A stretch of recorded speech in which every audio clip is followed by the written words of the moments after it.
A very good afternoon, and thanks for clicking on to the 95th edition of the Global Weather and Climate Report. A very warm welcome. Thanks for clicking on. Hope you're enjoying your Sunday afternoon. The sun is actually shining here at the moment. It's coming and going, but the temperature is not reflective of the 9th of June for sure.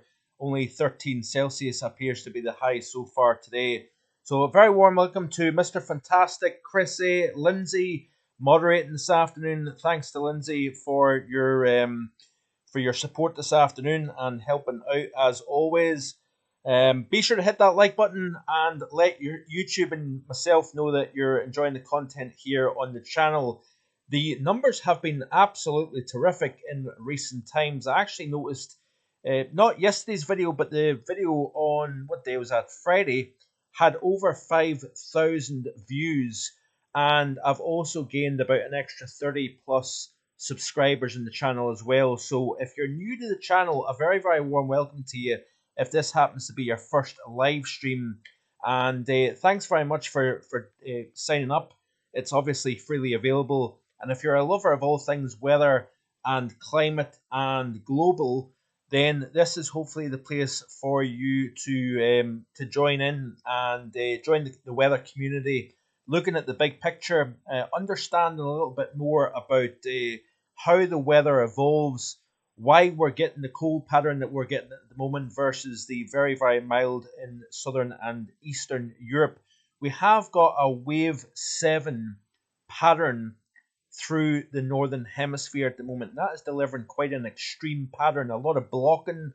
So the weather pattern is pretty stuck in place. Where you've got heat, you're continuing to see heat ongoing. Where you've got cool, like here in the UK and Ireland, we are continuing to see that northwesterly airflow driving in unseasonably cold air for the time of the year. And yeah, we've got quite a contrast over Europe, quite a contrast over North America, as well as elsewhere. So a very, very warm welcome to everybody for joining in this afternoon. Welcome to Jamie Donaldson. Sink Splint is here. We've got the Sandazoo 93. Hope that's the right pronunciation. A very warm welcome to you. Seeing a couple of names here that I'm not overly familiar with. A very warm welcome to Mark Kinnish as well. Thanks for joining in, Mark. Hope you're enjoying your Sunday afternoon, my friend.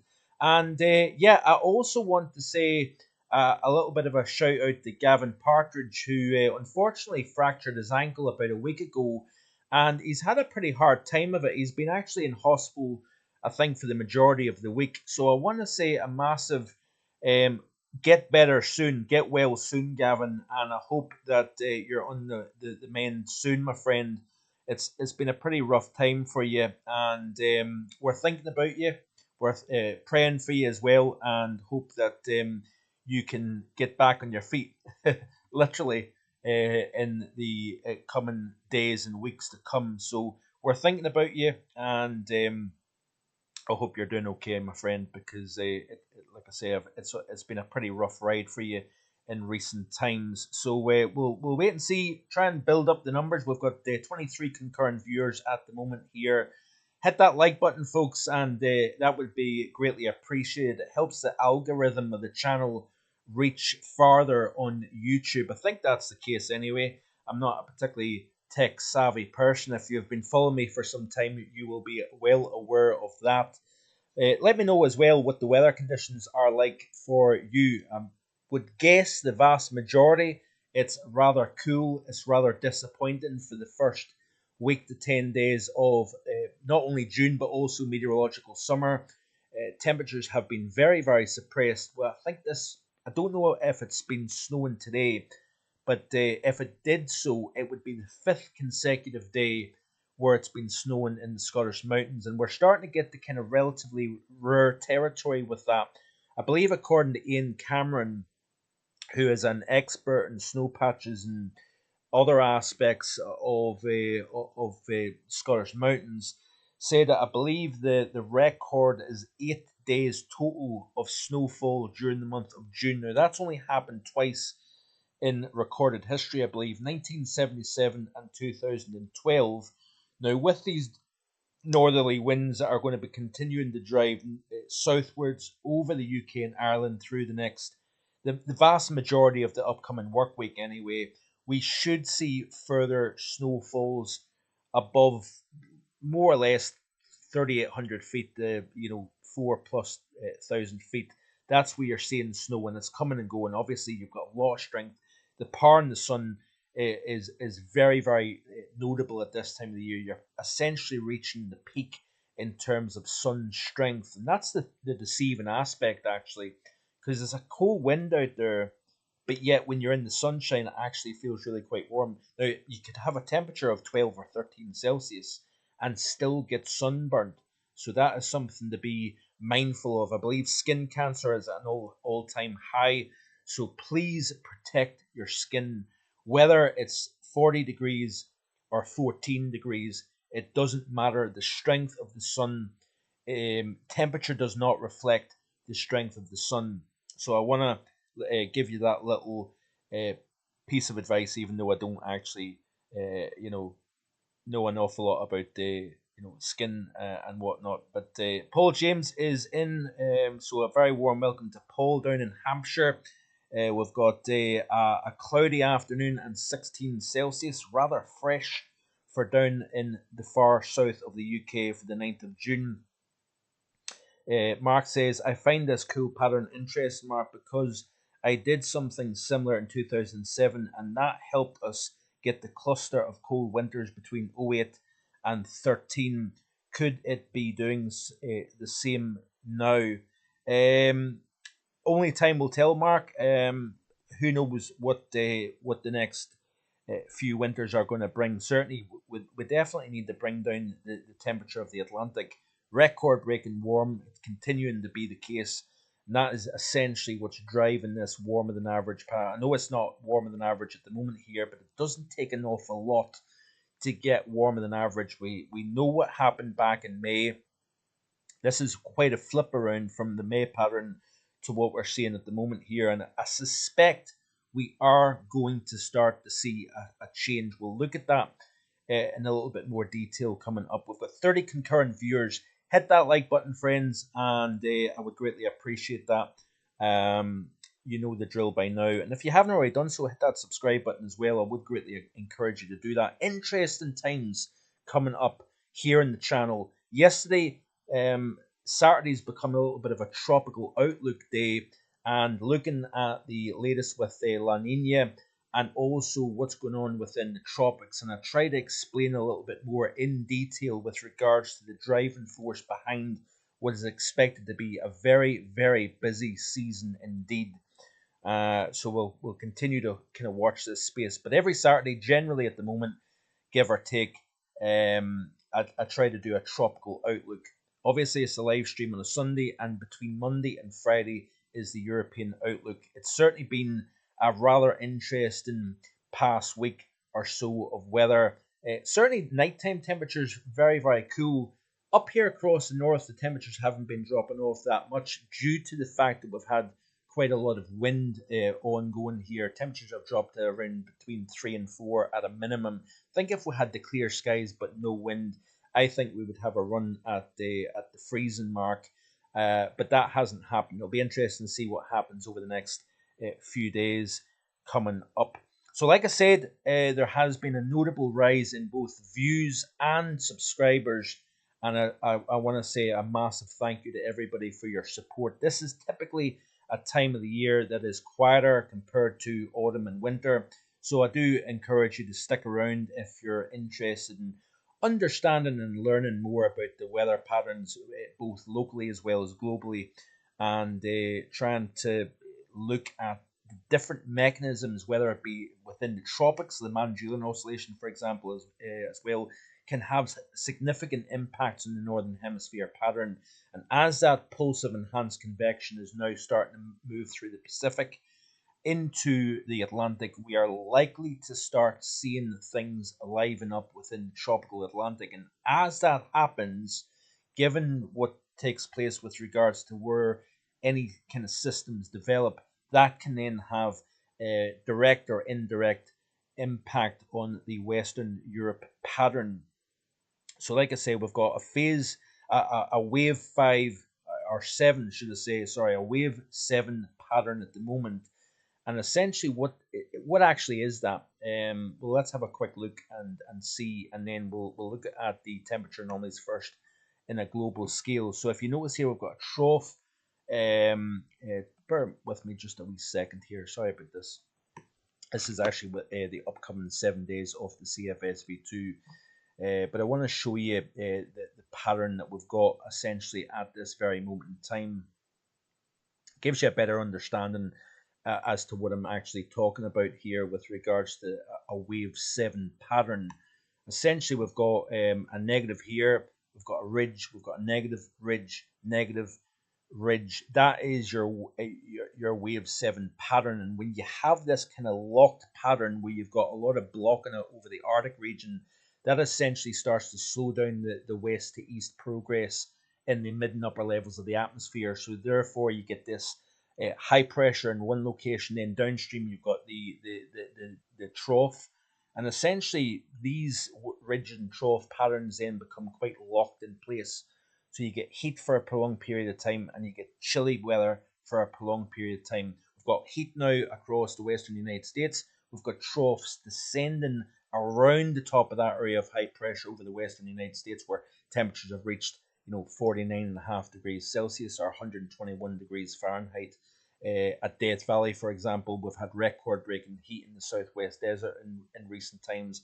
But then you've got a trough and systems riding around the top of that into the central and eastern half of the United States, and therefore we see then a ridge of high pressure stacked up over the North Atlantic. Further east, downstream of that, we've got the trough over the west of Europe at the moment, so that's continuing to drive that chilly Arctic air southwards over the UK and Ireland. In the meantime, as you've got cold air dropping south over the western portions of Europe, you've got a ridge and heat building out of Africa northwards into Eastern Europe, and we've actually seen a new all-time Egypt record achieved of 50.9 Celsius. That is not only an all-time record for Egypt, but it's actually a new June record for the continent of Africa. Okay. So yeah, quite an interesting weather situation at the moment here. We've got Stuart Allen, photographer and drone pilot. Very warm welcome to you, my friend. I don't think I've actually seen your name pop up, so a very warm welcome to the live stream. Thanks very much for tuning in, Stuart. We've got Chris A, I believe. We've got Richard Trott also, and let me have a wee look and see here. Richard Trott, yeah. Hey, Mark, this is from Richard, sorry. Hey, from Gavin. If Mark's live this afternoon and you're in the live chat, can you say hi and I'm doing well, hoping to be back with some vids this week. Thanks, Rich. So, well, listen, thank you very much for your message, Gavin, and passed on through Richard. I really do hope that you're doing okay, my friend. Richard, please pass on to Gavin my well wishes, but also everybody else here on the channel as well. I'm sure is saying the same thing. To get well soon, my friend. Get yourself back on your feet, and it'll be good to see you back on the videos and even the live stream once you are fit enough to do that. So hello to Gavin and hello to Richard as well. Thanks very much, Richard, for passing on that lovely message from Gavin. So let me see here. We've got Luke Foster as well. Thank you very much, Luke, for tuning in this afternoon. We will get to the meat and bones of today's content in a little while here. The time is just after 4:15 in the evening. Is everybody doing okay this afternoon? Are you enjoying your weekend? Are you feeling a little chilly? I must admit, for the past 5 or 6 days, the house has actually been rather cool. Now, I actually, as many of you know, I do night shift, so sleeping during the daytime can be a challenge normally at this time of the year, especially with the bedroom window facing the sun in the morning time. So you start to feel the bedroom heating up, and that was definitely the case during the month of May. But so far in June, it has actually, you get up to go to the toilet, the script, everybody does that, and you actually can't wait to get back into bed again because it feels actually quite chilly, and it's really strange that we're in the month of June and the house feels distinctly chilly. I don't know if anybody has been using their heating in recent days, but certainly this is actually quite a pleasant. I've got to be honest, right? I love good weather. I love sunshine. I love heat and everything like that. But this is actually quite nice, to be honest, because we know that it's going to warm up. It's not going to last forever. Famous last words, 2012, 2007. Hopefully not. But nonetheless, it's actually quite pleasant. I have to be honest with you. We've got the so Stuart says my weather station saying um, 15 Celsius air temperature, 26 mile per hour winds from the west to southwest. I hope we will get 30 Celsius heat wave soon. I do work night shifts as well at McDonald's. So yeah, are you enjoying the? So you're obviously looking forward to the 30 Celsius weather, hopefully, Stuart. But are you enjoying the kind of fresher weather for sleeping? A couple of years ago as well, I was tramping, so I was actually in the truck for 5 days, and see, any time I used to take a load down to Kings Lynn in Norfolk, it was brutal, 30, 32 Celsius. I was cooking inside the truck, boiling potatoes, and you were just sweating from head to toe. It was extremely uncomfortable, and I know plenty of colleagues that are still doing that. And to be honest with you, I do not envy them. 13 Celsius says Mark in the world near Liverpool. So yeah, rather cool stuff. Looks as if we're going to maintain this northerly airflow for the next for the best part of the upcoming work week. Then I think we're going to start to see a little bit of a moderation in the chills. Once you start to cut off that northerly flow, we're going to start to see a moderation. Are we going to see a heat wave anytime soon? No. I'm going to make this statement, right, and I probably will pay the price for this. I'm going to say right here, right now, on this live chat with 40, 35 people watching, that I don't think we're going to see a 30 Celsius this June. That is my hunch anyway. I think we're going to stay below 30 Celsius in the UK as well as in Ireland for the remainder of June 2024. But we'll wait and see what happens. Watch this. We'll get a heat wave at the end, and I'll have egg on my face. We'll wait and see what happens. Stuart says definitely. I remember a few years ago we had the 40 Celsius. I don't mind weather at the moment while sun is out, as long as between 15 and 20 Celsius is comfortable. And the good thing is, Stuart, that we know that we're still early on in the summer. It's not as if it's the end of August and we know that autumn is around the corner. Summer is just beginning, and this is a cool spell to start with. It will not last forever, my friends. So hang in there if you're a heat lover, if you're wanting to see some barbecue weather conditions. It feels like it's been a little while now, even though Lindsay and I were sitting out in the back garden just last Saturday. The temperature was around 19.8 Celsius. That feels like a distant memory now, but we'll get there. We'll get there with time.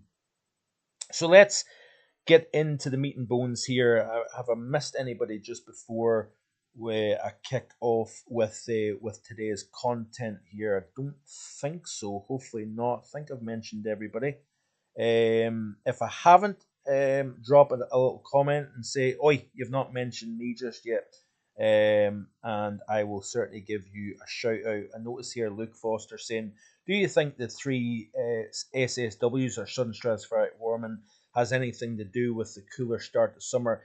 I think that could be a very, very real reason behind that, Luke, that we've had this strong major sudden stratospheric warming during the month of March, and we've also had a final warming. Now, that is definitely, in my opinion, that is definitely having an influence on the blocky type pattern that we've seen during the month of May. Now, that we've had a similar May back last year, actually, where we had strong blocking to the north, and we've had the low pressure trapped underneath. Now, we've had major flooding across parts of South Germany, across Italy, in recent times, flooding, hail, severe weather across many areas of Central and Southern Europe in recent times, and it's essentially because of that omega block style pattern that we've had in place quite prevalently in recent times. Is prevalently the right word? Probably not, but I think you know what I'm talking about here.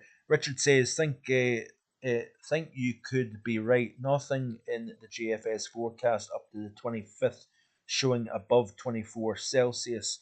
Rich, I honestly think I've been looking at the models myself, and I can't really see much heat now. We're actually starting to see the heat weaken over Spain and Portugal, starting to slide east because the cold air that's actually to the north of us, that's driving south, is actually going to continue to push south into Spain and Portugal as we progress through the next few days and through the course of the week. All the heat that we've got down there, the low to mid 30s that we've seen in recent times, that is now getting shifted towards Greece, Turkey, Cyprus, where we've had record breaking warm conditions in recent times as well. We've got Ian McKee. Thank you very much, Ian, for tuning in this afternoon. Ian says we're definitely going to see 41 Celsius by mid to late May. Well, certainly that is a big call, Ian. I'll believe it when I see it. If I'm being honest, there's a lot of moisture in the ground as well, so I think the potential heating is somewhat limited this year, in my opinion, anyway, because of the amount of water vapor that is released out of the ground. And I think the temperatures are going to definitely have a slight limitation this year compared to times where we've seen quite dry springs. I definitely think there's a relationship between dry and wet ground and the effect it has on temperature. Drier the ground, quite often you see heat and a feedback loop between atmosphere and land. And I think what we are going to see is suppressed temperatures for a period of time anyway. Obviously, things can change as we progress through the course of the summer. Hello to Paul Farwell. Might have missed you, my friend. Thanks for tuning in, Paul, and a very good afternoon to you. Hope you're enjoying your afternoon thus far. So let's have a quick check and see what is going on with the weather pattern. So this is the upcoming 7-day period of the ECMWF weeklies, and we continue to see the eastern US, western Europe trough with a ridge in place in between. That's a negative NAO Arctic oscillation pattern, and we will watch and see what changes, if we see a change, as we go through the next couple of weeks. So I've already made the bold statement that we're not going to see a 30 Celsius this June, but we will see if I am correct with that. So this is the latest CDAS 0.5 data and the global temperature anomalies across the planet. I do apologize, the map isn't overly large and I can't really blow up much more than it already is, so I do apologize for that. But you can see here for the month of June so far that we've got a very, very warm Central and Eastern Europe. We've got quite a large area of cool across the heart of the Eurasian landmass. Quite a large area of China's below average, if you notice here at the moment. Much of Africa is warmer than average. Far south of Africa here is actually running rather cold for the first 9 days of June. Much of Australia is below average, as you can see here. India is a bit of a split here. We've got actually slightly below average temperatures across the south. We are starting to see the monsoon beginning to advance into Kerala, Goa, southern areas of India. We still have ongoing heat across the central and northern portions of this Indian subcontinent. We've got close to average, maybe slightly above average across Pakistan. And then as you get into the Middle East, we've got very hot conditions. Did notice some of the models indicating multiple days above 50 Celsius across parts of Iraq, southwestern Iran, even knocking that door around Saudi Arabia, for example. Like I said, we've had a 50.9 Celsius achieved in parts of Egypt. That's a new all-time Egypt record and a new June record for the African continent, I believe, anyway. Through the first 9 days of the month, we've got quite a warm eastern portions of Canada. Very, very warm, actually. We've had record-breaking heat across the James Bay and near Hudson Bay area in recent times. Exceptionally mild nights and very hot days for the time of the year. Much of central and western Canada is actually below average, if you notice here. Likewise, across western portions of Alaska, we've got a warmer than average east of Alaska. Much of Greenland has actually started off rather cold, and this follows a cold May in Greenland here. Much of South America, notice here, it's running quite warm compared to average. Brazil obviously has had month after month of drought and heat, especially central northern areas of Brazil. Down across the Porto Alegre area of southern Brazil, we've seen major flooding. I think the conditions have eased off slightly in southern Brazil in recent times. It looks as if Morocco is slightly below average versus a warmer North Africa in general. This is a look at Europe. You can see that we have got the cold and average conditions across the UK and Ireland here. Very good afternoon to Adam Blunsdon. Thanks for tuning in, my friend. I hope you're enjoying your afternoon so far, and I hope you enjoyed today's live stream. But you can see here the majority of Europe, actually away from the near continent, is actually warmer than average. Iceland has been very, very cold compared to average. I shared a video a few days ago in the description below one of the videos. I think it was Friday afternoon. If you're so way inclined, check that out. It talks about the snowstorms that we've seen in recent times across parts of particularly northern Iceland, and that has been where our winds have been blowing from through much of the past week. Area of low pressure anchored to the north of the British Isles has been drawn in that bitterly cold air of Greenland, Iceland, and the Arctic in the last week or so here, and we're going to continue to see that taking place through at least the first half of this week. But the majority of Europe, like I say, away from northern France, the Low Countries, much of Germany, southern Norway, and the UK and Ireland, it's warmer than average, especially across South and East Europe, down across Greece, across Turkey. We could be talking about temperatures into the low, possibly mid 40s in inland areas of Western Turkey as we progress through the course of this week. When you've got cold air descending west over the continent, you typically have hotter ascending north over the eastern side of the continent here.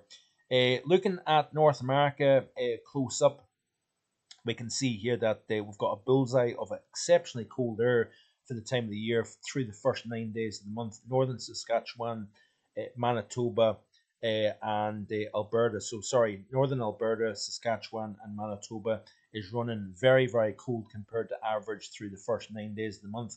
But in stark contrast, look at the parts of northern Quebec where we've had some very, very hot conditions in recent days. Here, we've got a subtle area of cool across the mid-south of the United States, very hot across the western US.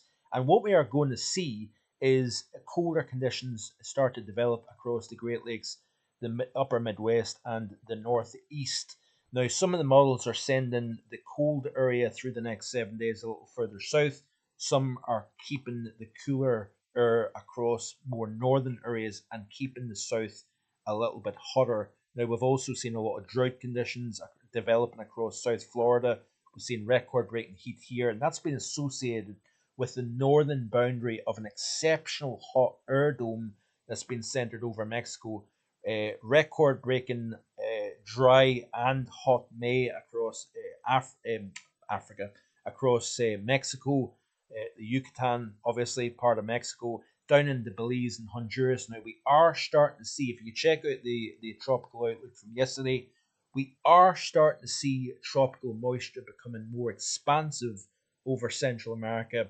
That is going to start to see a buildup of moisture over the Caribbean, over Cuba, where we've seen flooding in Dominican Republic in over the last few days, and we are going to start to see a significant wave of deep tropical moisture lifting out of the Caribbean and into Florida through the next several days here. We could see upwards of a foot of rain falling anywhere from Lake Okeechobee all the way up into central and north Florida through the course of the next week or so here.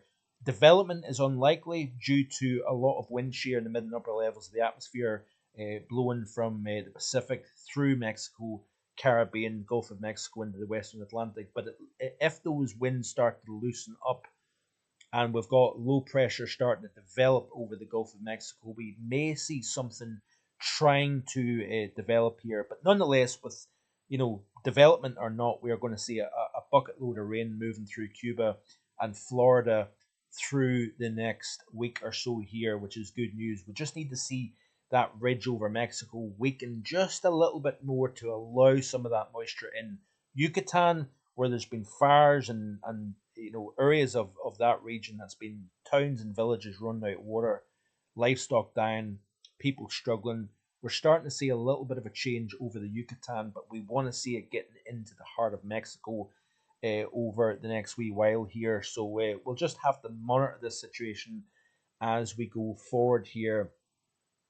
Ian says here it is strange that South Africa has had freezing cold conditions. So yeah, remember as well, Ian, that we are entering the winter season down in South Africa and obviously south of the equator. So, but yeah, it's nonetheless it is rather interesting. I don't know if we've got blocking over Antarctica. That's maybe allowing some of the cold away from the South Pole to affect. Because I know Australia has had a relatively cold start to June here, which would actually make me think that maybe the Antarctic oscillation is somewhat negative at the moment. And you typically find it's the same idea as the Arctic oscillation being negative. You tend to release cold out of the Arctic and into the middle altitude pattern here. But certainly Queensland, for example, in northeast Australia has had some of the coldest conditions so far this year. Interesting enough, we've also seen a year's worth of rain fallen in Sydney and parts of southeast Australia in recent times as well, which has been quite interesting here. Remember that we've got a developing La Nina. Also, check out yesterday's video if you're interested in the progress of La Nina. It looks as if it's kind of slowed down slightly because the SOI has started to tank. And what is the SOI? The Southern Oscillation Index. It's a reflection of atmospheric pressure between Darwin in Australia and Tahiti in the South Pacific. When the values are in negative territory, which daily contribution is at minus 20.74 at the moment, that is actually an El Nino-like atmospheric situation. The 30-day and the 90-day, which is more important, you kind of take the daily contribution at face value. But if you look at the 30-day running average and the 90-day running average, it gives you a better handle on what the atmosphere is actually doing. And obviously, we've got the cooling taking place in the eastern equatorial Pacific. Once those water temperatures drop below a half a degree below average, that is you in La Nina territory. But like we've seen back last year with the El Nino, it takes a while for the atmosphere to respond to that change in sea surface temperatures in the eastern equatorial Pacific here. So, but it's interesting nonetheless that we're seeing these SOI values crash into negative territory, which means that we are seeing a shift. And that also can mean actually the shift in the MJO entering the Americas and in the Atlantic. Once you start to see that pulse of upward motion in the Atlantic, that tends to favor development within the Atlantic. And as the season progresses, it'll be interesting to see what takes place. We've got 41 concurrent viewers at the moment. Be sure to hit that like button, and I would greatly appreciate that. Helps the algorithm of the channel spread through YouTube, and it exposes Mark Vogan Weather on YouTube a little bit more. So I would greatly appreciate a like on the video today, and if you haven't already done so, please hit that subscribe button. I would be very grateful for that.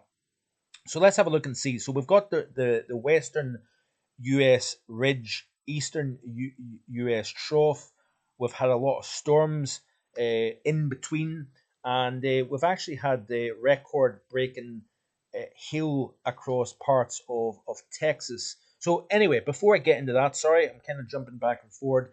This is an interesting tweet here by Tom Saunders, a meteorologist based in Sydney, Australia, saying that Sydney 2024's rain total has reached 1,090 millimeters, not far off the annual average. Sorry, I said it was a yearly average, but not that far off it. The past few months have been particularly damp, already the wettest April to June period since 1989, which is quite interesting to see here. Remember, I was talking to you about the chilly conditions in parts of Queensland, in tropical Australia. Townsville, this is a tweet here by Cameron H. again based in Australia, after not seeing a sub 10 Celsius night all of last year. For just the third time on record, the temperature in Townsville dropped to 8.1 Celsius last night, the record being 4.4 in 1995. So that 8.1 Celsius, that's the coldest June temperature since 2019 for Townsville, Queensland, and it hasn't been this cold so early in the winter some 24 years, which is quite interesting to see here. Let's have another wee look and see what is going on. So this is we've had a wave of severe weather dropping out of the northwest over Texas. We've had flash flooding in parts of Houston, for example. We've had a significant amount of rain, but we've also had a very significant hail in recent times, and this hailstone of over 7 inches. So there's a can of Monster energy drink, and this grapefruit like size hailstone is larger than that can of Monster, and this could potentially be a new Texas record for hail size. This is a tweet here by the National Weather Service of Lubbock, saying that the wait is almost over. Here is the latest information of the 7-inch hailstone found by storm chaser Val Castor in Vigo Park. If this becomes an official record, it will shatter the previous record of 6.416 inches from Hondo, Texas in 2021. So if you're on Twitter and you're interested, follow me and you can see that tweet for yourself. But rather interesting stuff indeed coming out of Texas. So let me see if there's anything else of interest. Remember I mentioned about the blocking and the potential the major stratospheric warming that took place back in March, how it may be influencing the current pattern. This was the upper air pattern for the month of May, and you can see the strong block to the north of Europe here. There's the negative underneath, focused over the Bay of Biscay here, and hence why we've seen a lot of severe weather and flooding across parts of Germany, Austria, central areas of Europe here.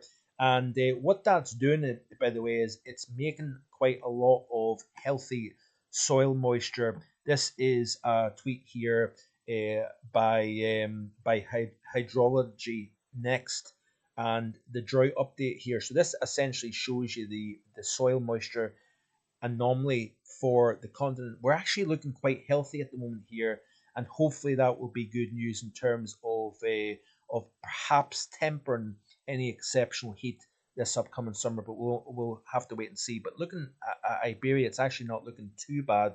France has had a tremendous amount of rain over the last 12 months.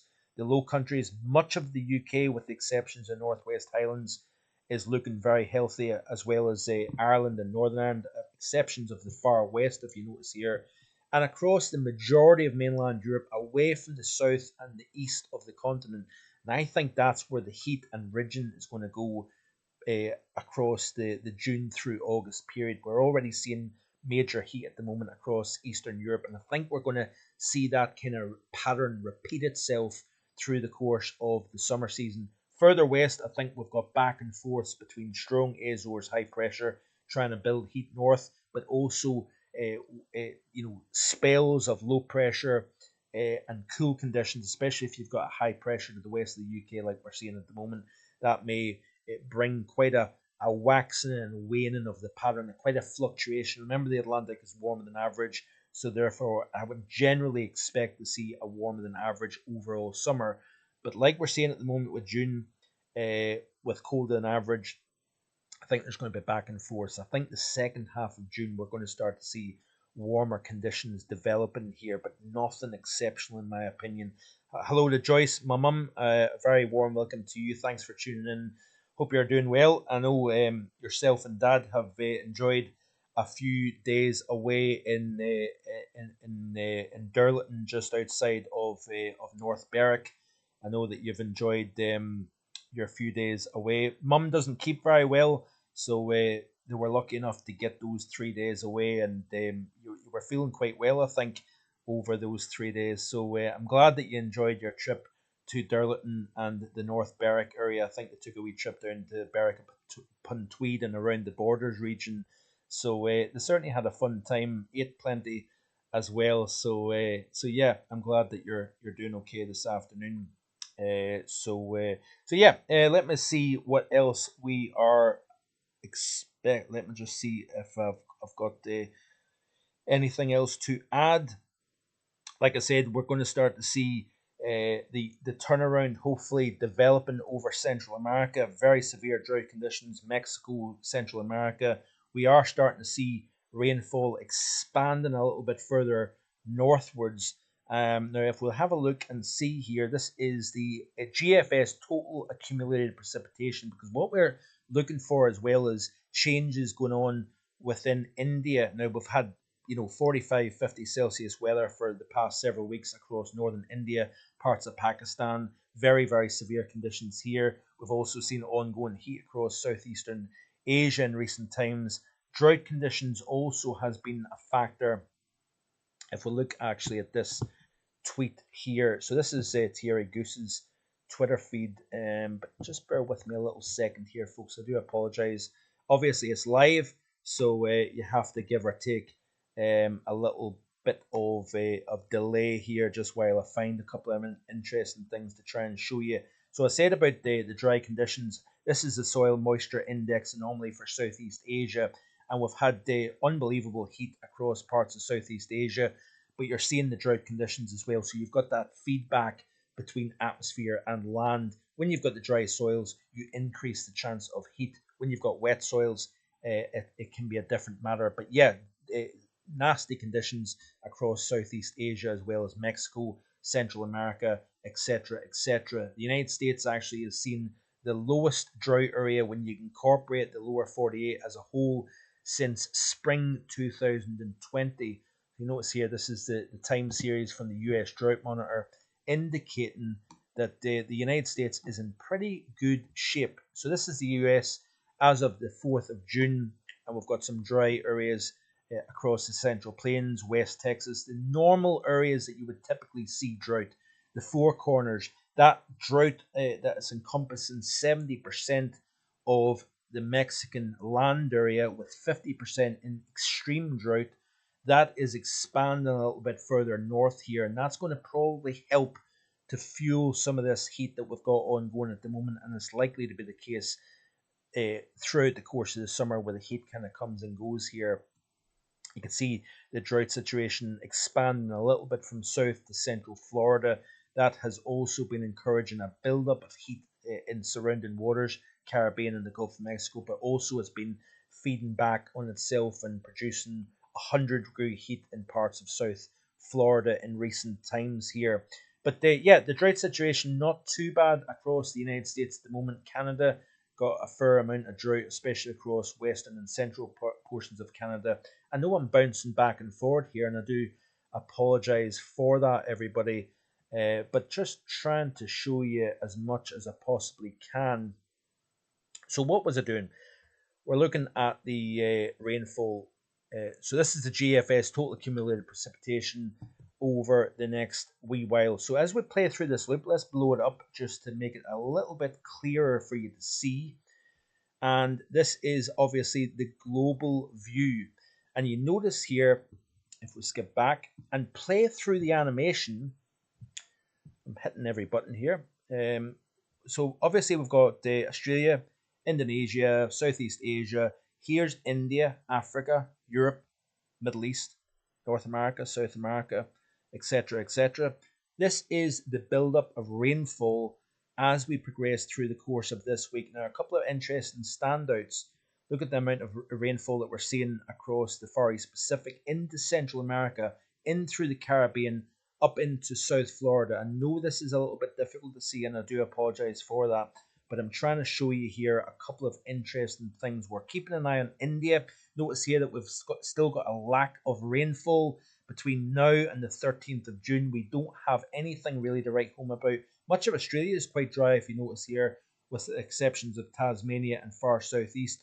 We've got rainfall across parts of New Zealand, a lack of rainfall across the heart of South America. So Brazil, for example, drier across the far south, which is probably good news, but across the central Amazon basin, for example, not good news. Venezuela, yeah, can't even say that word. Colombia, northern portions of South America, where you've got the monsoon trough developing and building. We've got the intertropical convergence zone here, quite far south at the moment. That's going to lift north as the mid-Atlantic ridge and the mean subtropical ridge progresses to its northernmost position for the summertime. That is going to help pull this converging wind zone here through the tropics northwards, and that's going to really trigger the hurricane season, I think, as we go forward here. So let's have a look and see here in terms of any sign that the Indian monsoon is going to start to kick off here. Plenty of moisture across southern portions of China. I blew it up that much that I actually can't work this properly. Sorry about that. Just bear with me a second here. So let's see. Okay, doing a good job here, Marky Boy. So if we continue to play through, you notice here that we have got a real increase in moisture. Notice India. We're starting to see the moisture lifting northwards as we start to see the mechanism kick in for the monsoon here. We've got looks as if we've got plenty of rainfall across the equatorial region of Africa, across parts of Indonesia, for example. We've got quite a lot of significant moisture, as you would expect. Southeast Asia looks as if we're starting to get in more moisture. So that's starting to kind of temper the extremity of the heat and humidity in areas such as Thailand, Cambodia, Laos, Vietnam, in the southern portions of China as well. We're seeing a significant amount of rainfall, and we're noticing that band of heavy precipitation, this monsoon trough, starting to show its hand a little bit further north.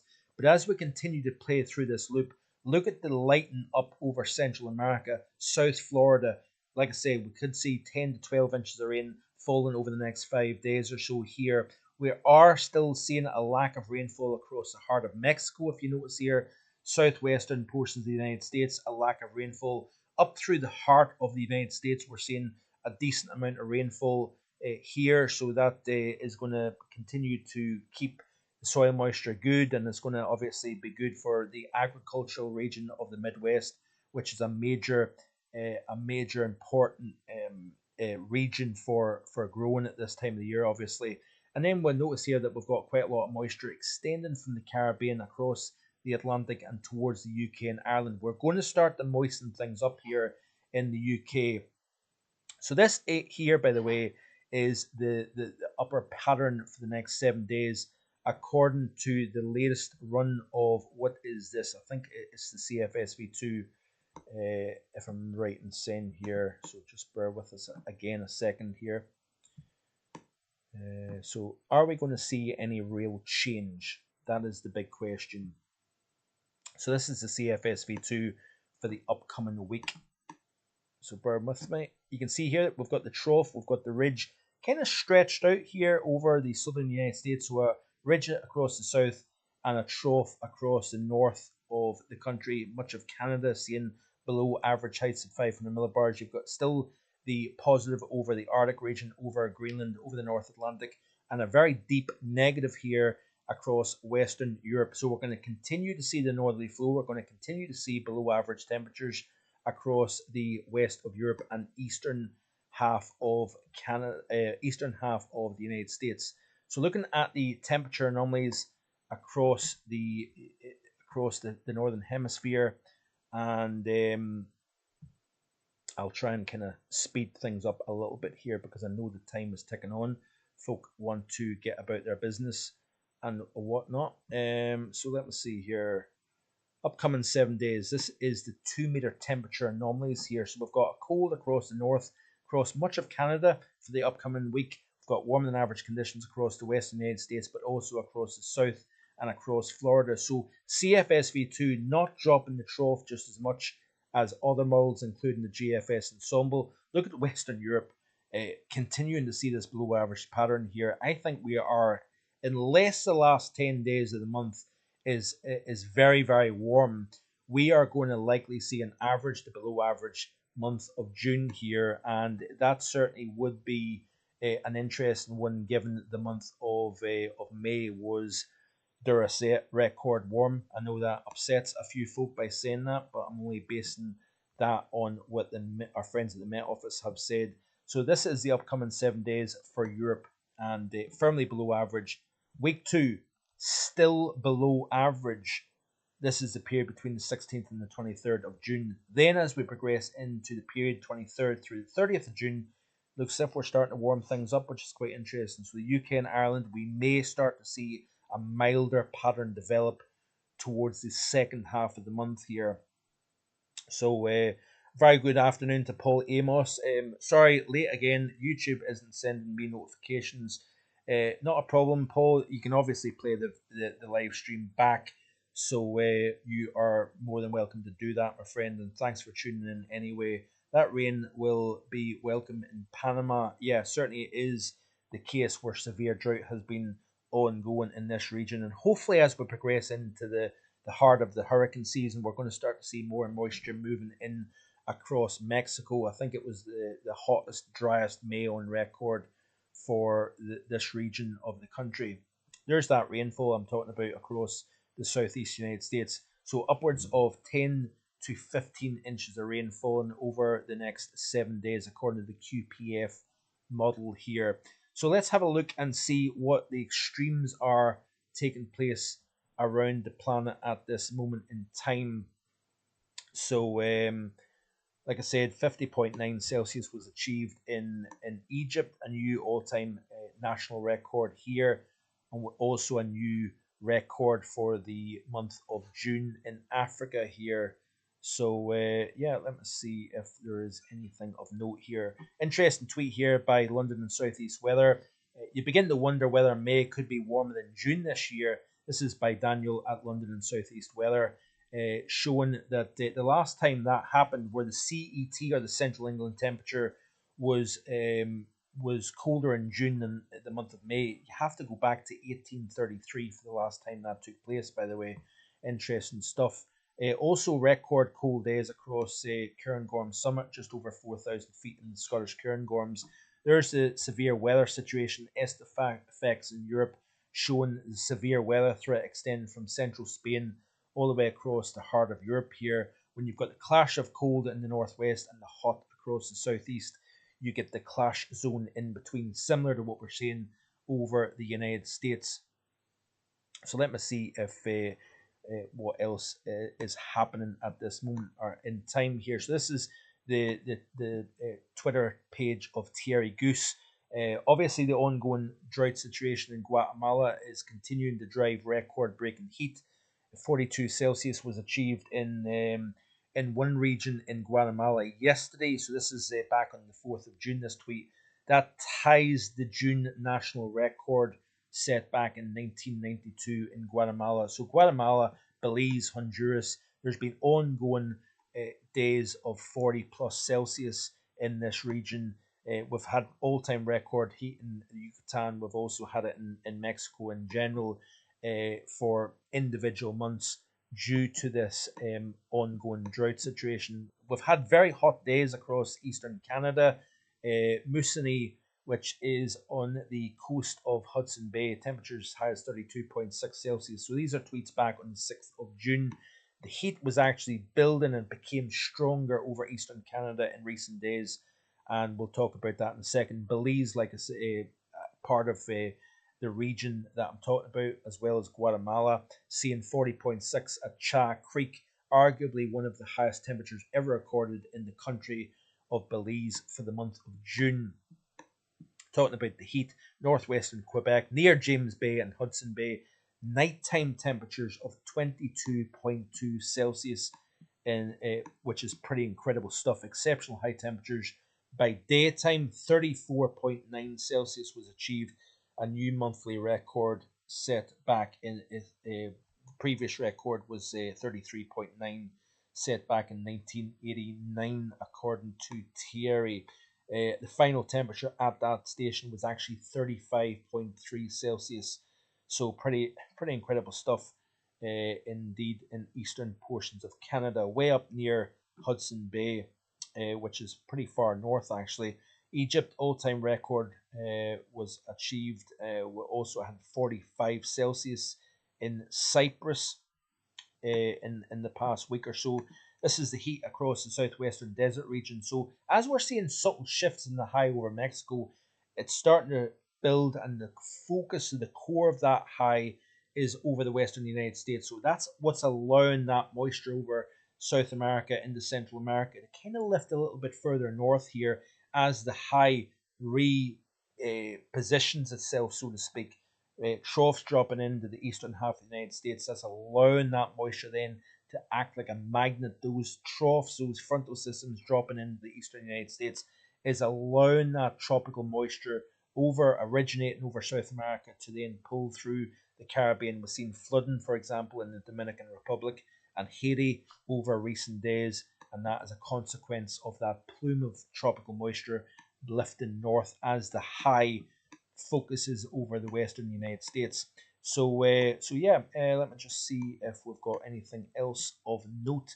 Unusually warm night, so as well as the 121 degrees recorded at Death Valley in recent times, we also seen a low temperature of 36.7 Celsius or 98 Fahrenheit at Badwater, which is pretty remarkable for the early portions of June.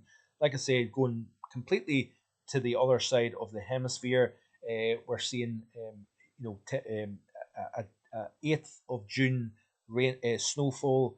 That is day number 5 consecutively of fresh snow over the Scottish Highlands here. So we're getting into rare territory. I know I'm going really back and forth here. I do apologise for that.